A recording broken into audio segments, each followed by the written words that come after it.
안녕하십니까. 오늘은 누가복음 15장 11절에서 32절의 말씀으로 좀 나누고자 합니다. 오용과 바른 말씀에 대한 이야기를 하고 싶습니다. 이 본문은 탕자 비유로 그렇게 많이 알려져 있습니다. 근데 이 본문의 의미를 좀 바르게 파악하는 것이 아주 중요하다. 뭔가 좀 문맥과 어떤 그런 시대적 상황을 배제한 가운데 좀 이 말씀이 많이 이야기되었다라는 생각이 들어서 좀 이 말씀으로 같이 좀 나누고자 합니다. 이 말씀을 먼저 좀 다 아시는 내용이지만 한번 좀 중간중간 한번 읽어보겠습니다. 15장 11절에 또 이르시되 어떤 사람에게 두 아들이 있었는데 그 둘째가 아버지에게 말하되 아버지여 재산 중에서 내게 돌아올 분깃을 내게 주소서 하는지라. 아버지가 그 살림을 각각 나누어 줬더니 그 후 며칠이 안 되어 둘째 아들이 재물을 다 모아가지고 먼 나라로 가서 거기서 허랑방탕하여 재산을 낭비하였더니 다 없앤 후에 그 나라에 크게 흉년이 들어 그가 비로소 궁핍한지라. 가서 그 나라 백성 중 한 사람에게 붙여 사니 그가 그를 들로 보내어 돼지를 치게 하였는데 그가 돼지 먹는 지염 열매로 배를 채우고자 하되 주는 자가 없는지라. 이에 스스로 돌이켜 이르되 내 아버지에게 양식이 풍족한 품꾼이 얼마나 많은가. 나는 여기서 줄여 죽는구나. 내가 일어나 아버지께로 가서 이르기를 아버지, 내가 하늘과 아버지께 죄를 지었사오니 지금부터는 아버지의 아들이라 일컬음을 감당하지 못하겠나이다. 나를 품꾼의 하나로 보소서 하고 쭉 내려갔어요. 22절에 아버지는 종들에게 이르되 제일 좋은 옷을 내어다가 입히고 손에 가락지를 끼우고 발에 신을 신기라. 그리고 살찐 진 송아지를 끌어다 잡으라. 우리가 먹고 즐기자. 이는 내 아들이 죽었다가 다시 살아났으며 내가 잃었다가 다시 얻었노라 하니 그들이 즐거워하더라. 맏아들이 밭에서 돌아와 집에 가까이 왔을 때 풍악과 춤추는 소리를 듣고 한 종을 불러 이르되 무슨 일인지가 물은데 대답하되 당신의 동생이 돌아왔음에 당신의 아버지가 그 건강한 그를 다시 맞아들이게 됨으로 인하여 살찐 송아지를 잡았나이다 하니 그가 노하여 들어가고자 하지 아니하거늘 아버지가 나와서 그런데 아버지께 대답하여 이르되 내가 여러 해 아버지를 섬겨 명을 어기먹거늘 내게 염소 새끼라도 주어 나와 내 벗을 즐기게 하신 일이 없더니 아버지의 살림을 창녀들과 함께 삼켜버린 이 아들이 돌아오매 이를 위하여 살찐 송아지를 잡으셨나이다. 아버지가 이르되 얘는 너는 항상 나와 함께 있으니 내 것이다. 내 것이로되 이 내 동생은 죽었다가 살아났으며 내가 잃었다가 얻었기로 우리가 즐거워하고 기뻐하는 것이 마땅하니라.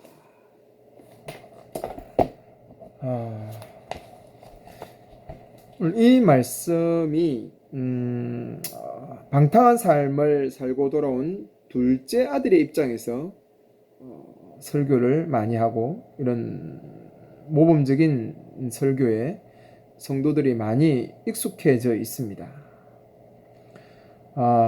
그래서 많은 설교자들은 이 회개하고 돌아가라. 그리고 회개하고 돌아갈 때 하나님께서는 우리를 용서하시고 우리를 사랑해 주신다라는 내용의 설교들을 많이 합니다. 그래서 많은 사람들이 탕자 비유로 그렇게 이해를 하고 있죠. 이런 식으로 이 본문을 읽으면 예수님이 왜 이 비유를 이야기했는지에 대한 그 핵심을 잃어버리게 됩니다. 전체적인 그 상황에서 아버지의 그 사랑 그리고 그것을 이해 못하는 맏아들, 특히 여기서는 문맥과 상황을 보면 바리새인들과 서기관들이죠. 이 맏아들에 대한 그런 깨달음을 주기 위한 메시지의 이 핵심들을 놓쳐버리게 되는 것입니다. 그래서 25절과 32절이 이 탕자 비유에서는 별 의미를 갖지 못합니다. 그래서 중요한 것이 25절에서 32절의 어떤 내용인 것을 우리가 알아야 됩니다. 탕자 비유보다는 두 아들 비유를 넘어서 그 아들을 품으시는 아버지의 사랑, 인내하시고 받아주시는 그 아버지의 특별한 인내의 사랑에 대해서, 아버지에 대해서 초점을 맞추어 보는 것도 이 본문을 좀 더 새롭게 바라보는 그런 내용이 될 것입니다. 먼저 이 비유를 메시지를 이해하려면 이 비유의 배경을 보아야 됩니다. 은혜로운 아버지 비유 앞에 두 비유가 나옵니다. 4장 7절에 4절에서 7절에는 잃어버린 양 비유, 그 다음에 9절에서 10절은 잃어버린 드라크마 비유가 나옵니다. 이 두 비유의 핵심은 잃어버린 것을 찾아서 기뻐하는 그런 아버지의 그런 모습을 담고 있습니다. 따라서 아버지의 은혜 비유에서도 이런 자식을 찾는 아버지의 그 기쁨이 아주 중요한 요소로 작용하겠죠. 또 이 비유 사항은 도입부 1절에서 3절에 기록되어 있습니다. 세리들과 죄인들이 말씀을 들으러 예수님께 나와왔고, 예수님은 그들을 영접하시고 그들과 함께 또 식사를 하게 됩니다.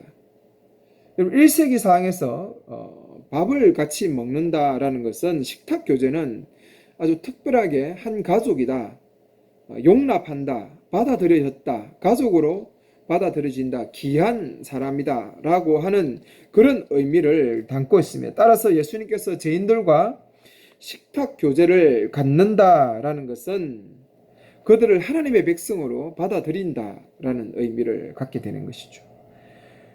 그런데 바리새인과 서기관들은 죄인들을 하나님의 백성으로 취급하는 것에 대해서, 받아들이는 것에 대해서 이해를 할 수가 없습니다. 그래서 오히려 예수님을 하나님의 보낸 사람이 아니라고 생각한 것이죠. 자기들의 그런 신앙의 기준에서 볼 때 거룩하고 엄격하게 구별되어야 될 하나님의 사람, 하나님의 선지자, 하나님의 사람이 죄인들을 가까이 하고 부정한 사람들과 같이 식사를 한다는 것은, 그들의 신앙으로 볼 때는 예수님은 아주 사이비 교주에 지나지 않는 것입니다. 이런 상황에서 예수님께서 오늘 이 말씀을 비유로 들려주고 있는 것입니다. 이 비유의 1차적인 대상은 서기관과 바리새인이라는 것을 여러분 분명히 아셔야 됩니다. 예수님은 그들에게 새 비유로 자신이 죄인들과 더불어 식탁 교제를 하는 그 까닭을 설명하고 있는 내용인 것이죠. 은혜로운 아버지 비유는 둘째 아들 단락 11절에서 24절과 맏 아들 단락 25절에서 32절로 이루어져 있습니다. 이 비유에서 세 인물은 각각 상징적인 대형점을 갖고 있습니다. 팔레스타인 청중에게 아버지는 하나님에 대한 상징이고요, 탕자인 둘째는 회개하고 돌아온 세리와 죄인들을 이야기합니다. 맏 아들은 바리새인들과 서기관들을 상징하겠죠. 그리고 아들에게 옷을 입히고 손에 가락지를 끼우고 신발을 신겼다는 것은 다시 그를 아들로 받아들인다는 그런 의미를 갖고 있습니다. 큰 잘못을 저지른 아들을 받아준 아버지의 사랑에 관해서 이런 아버지에 대한 이야기를 들려주는 이유가 뭐겠습니까? 특별하게 바리새인들과 서기관들에게 이 이야기를 들려주는 이유가 뭘까요? 그것은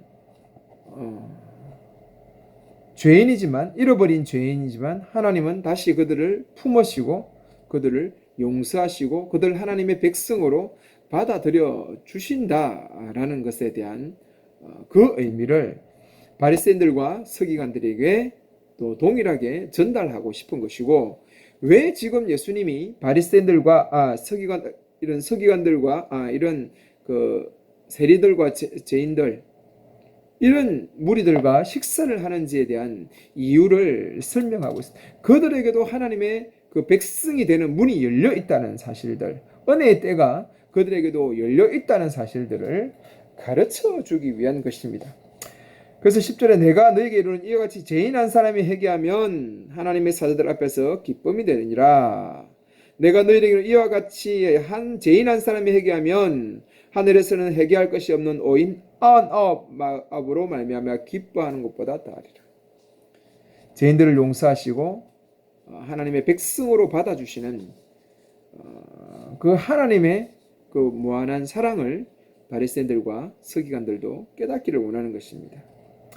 오늘은 아버지 비유에 잃어버린 아들을 찾는 아버지의 그 이야기, 받아주시는 그 아버지에 대한 부분은 죄인들을 향한 아버지의 그 사랑을 보여주고 있고, 이것은 바리새인과 서기관들에게는 없는 신앙이었습니다.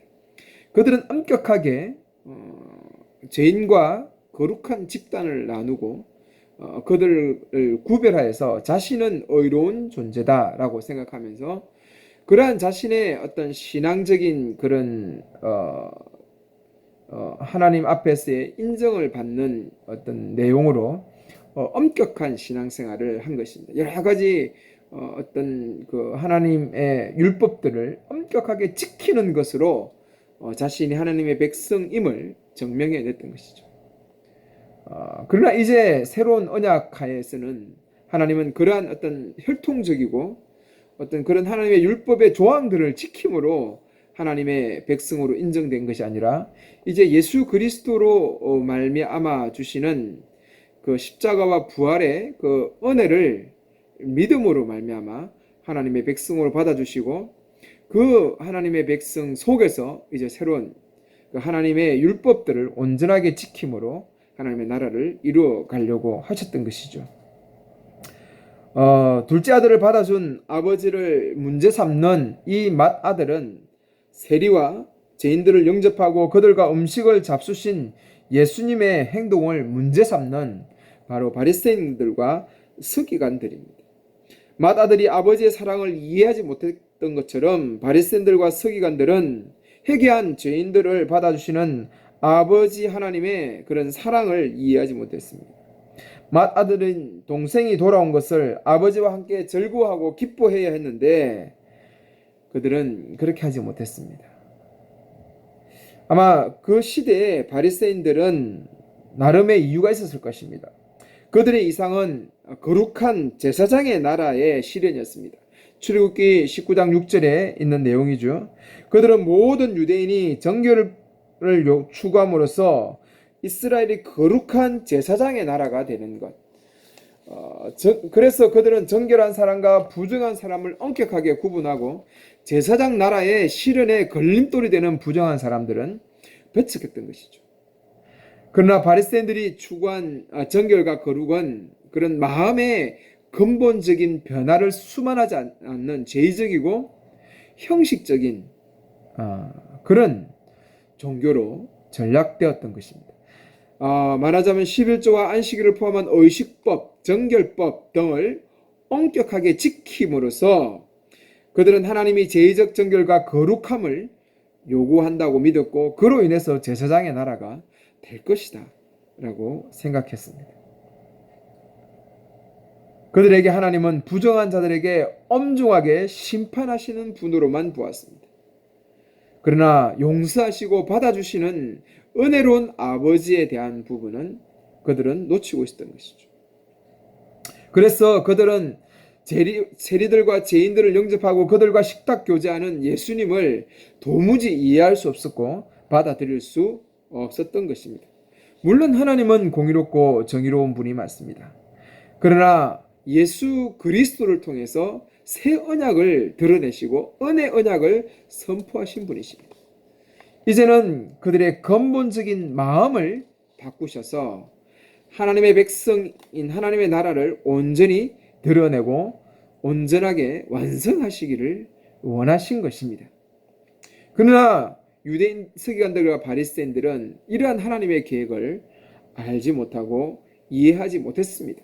이미 구약에서 그런 하나님의 은혜의 요소들, 새 언약의 요소들은 많이 예언되어 왔음에도 불구하고 그들이 이 사실을 이해하지 못한 것은 그들의 근본적인 마음의 변화 없는 열성적인 외형적인 종교성에 있습니다. 여러분, 우리가 복음을 제대로 이해하지 못하고 자꾸만 여러 가지 율법을 지키고 여러 가지 행위를 함을 통해서 뭔가 하나님 앞에서의 우리의 의를 드러내려고 하는 것은 정말 위험한 것입니다. 그리고 종교가 자꾸 뭔가 거룩과 거룩하지 않는 것을 무엇을 하는 것, 특별하게 어떤 행동과 어떤 제도적인 교회 안의 프로그램을 하고 안 하고의 문제로 자꾸 신앙을 나누려고 하는 부분들에 대해서 우리는 조심해야 됩니다. 그리고 새 언약에 하에서 하나님의 백성들의 모습은 뭔가 의식과 종교적인 어떤 행동을 하는 것에 하고 하지 않는 것에 초점을 둘 것이 아니라 하나님의 백성으로 그런 근본된 그 마음의 변화를 통해서 그 내적인 변화를 통해서 하나님의 나라를 새롭게 건설하는 그런 부분들이 필요합니다. 성령과 함께 우리 안에 새로운 심성을 통해서 새로운 그러한 나라를 이루어가는 것이죠. 마음의 변화, 심적인 온전한 심령의 근본적인 변화를 통해서 이루어내는 하나님 나라를 하나님께서는 꿈꾸시고 계십니다. 그래서 바리새인들과 서기관들은 그런 외적인 부분, 그 율법의 근본된 정신, 하나님 사랑, 이웃 사랑에 대한 아주 그 근본된 정신을 잊어버리고 여러 가지 율법을 지키냐 지키지 않느냐의 요소에 집착하게 되었던 것입니다. 그럼 오늘도 동일하게 하나님 나라의 복음을 이해하지 못하면 자꾸 프로그램을 만들고 뭔가 지키고 또 지키지 말아야 될 여러 가지 법들을 만들고 그것을 강조하는 그런 신앙으로 나아갈 수 있고 또한 그런 삶의 근본적인 어떤 삶에서의 변화, 인격적인 변화를 무시한 채 그런 여러 가지 어떤 프로그램들 속에서 신앙을 구현하려고 할 것입니다. 여러분 좀 냉철하게 진짜 객관적으로 오늘 교회를 한번 보십시오. 여러분이 신앙생활 한다는 것을 한번 쭉 돌아보시기 바랍니다. 교회 주일날 예배 모임에 가고 주일날 모임에 참여했냐 안 했냐, 여러 가지 예배에 참여했냐 안 했냐, 여러 가지 예배에 참여했냐, 교회에 충실했냐, 교회 여러 가지 어떤 일들에 지키느냐 하지 않느냐. 오히려 여러분 정말 여러분의 그 심령이 새롭게 되고 여러분의 마음이 변화되는 그런 인격적인 관계적인 부분에서 교회가 본질적으로 나아가는지, 가족으로서 가정으로서의 어떤 그런 삶을 위하여 자신을 죽이고 하나님의 그 복음인 섬기고 희생하고 그러려고 하는 그 근본된 그 마음의 터치가 있고 마음의 변화가 있고 성도들이 정말 그러한 삶을 살려고 하는지, 아니면 어떤 프로그램과 행사에 참여함으로 신앙을 다했다고 생각하고 있는지 여러분 한번 냉철하게 보시면 지금 교회가 얼마나 하나님 나라의 복음에서 벗어나서 그런 바리새인과 유대인들이 절개하는 신앙으로 회귀하고 있는지, 특히 그런 천주교적인 어떤 그런 교육주의 신앙에서 회귀로 그런 어떤 제도적인 회귀로 나아가고 있다는 사실들을 여러분이 꼭 한번 오늘 이 본문을 생각하면서 좀 보실 필요가 있습니다. 하나님은 죄인들을 품으시고 그들을 용서하시고 받아들여 주시는 하나님. 이제는 예수 그리스도를 통해서 은혜의 그 복음으로 어느 누구나 다 하나님 나라 백성으로 받아주고 있는 것에 대해서 바리새인들과 서기관들은 깨닫고 알았어야 되었습니다.